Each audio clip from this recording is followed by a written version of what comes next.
关于厉宁这个名字呢，其实对于很多人来讲也算是如雷贯耳。他的这个死被人利用起来，也有点像袁隆平，对吧？就像寿终正寝的一个非常完美无缺的科学家，这次呢是一个非常完美无缺的经济学家。从1988年起，他就已经连续30年参加全国两会。那么这些所有的理论以及所有的作为，其实也是在遵从着共产党的一贯的做法。其次呢，股份制改革，我不觉得股份制改革在中国的股份制改革到底是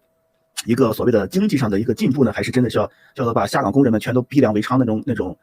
刽子手？其实这个在中国来讲是一段非常血腥的历史，但是呢，在最近的文章中，其实都是对于这个事件呢是大加赞赏。那么扶贫我们就不说了，这个实在是太假了。然后所谓的推动民营经济发展，这一点其实很有意思。其实，在03年的时候，厉宁是转到全国政协工作的时候，就是开始研究民营经济，当时也是有17页的关于叫促进非公有制经济发展的建议。虽然说确实是把中国的非公有制经济搞得还算风生水起，那10来年吧，也算是大家确实赚到钱了。这点我觉得还算是给他一点点加分。但是后来就发现这个文章各种各样的讣告就开始出现不对劲了。首先呢是厉宁确实是他搞的一个东西突然被人发现，就是说在1991年的时候，他就关注到一个叫做道德调节的力量。当时有一个著作叫做《论共同富裕的经济发展道路》，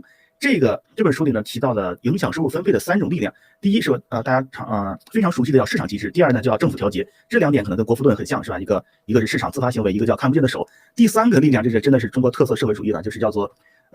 道德，叫做道德调节的力量。所以说呢，这个现在又开始把这篇文章或者说他的这套理论拿出来，要开始强调共同富裕。这个时候呢，就讲初次分配呢确实是很重要的，让大家感受到什么劳动伟大很光荣。第二呢，就是要解决所谓的城乡社会保障一体化就是叫做政府调节的手。第3次分配就叫做道德。道德叫什么呢？道德就叫做当市场经济有了一定发展一部分社会成员积累较多财富之后，就会引起社会注意开始缩小贫富差距，也就是所谓的先富带动后富。这一点当开始被中共重新拿出来做文章，重新开始成为了厉宁老先生的一个政绩的时候，我真的觉得他的死可能真的有点像袁隆平那样你